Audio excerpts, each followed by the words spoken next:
Other than cost of living issues, perhaps in your conversations with residents that you've met, are there any issues pertaining to families? I think top of mind is always whether there will be support for the family as they grow a family, as they look after young children. I think the pressure is always for a young couple, the cost as well as the time investment of looking after children, bringing up a family. But at the same time, they will also be in a position where they have themselves elderly parents. So many of them come to us. I've seen many at my MPS with some needs, either at looking after their children, bringing up the family, or in some cases being caregiver to their elderly parents.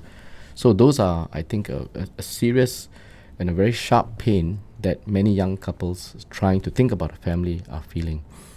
So last budget, we've got some measures to help to promote and grow family, partly because of our need to grow our TFR, which has been dropping significantly, but also to encourage familyhood, because more than just about having TFR and productivity numbers and so on go up, it's really about making sure that the building block of society is preserved, and that's really in the family. The other, of course, is strengthening our support for caregivers.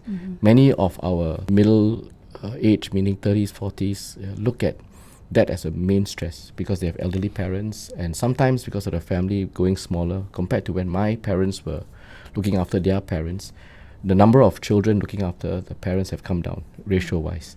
So there's a need to support them better. Context of looking after the parents, I hope that they can age in place. They can age where they are most familiar with, where they're comfortable in the environment, where their children and their loved ones are looking after them. And we would like to keep the seniors aging in place for as long as possible. And the best way to do that is to support their caregivers more.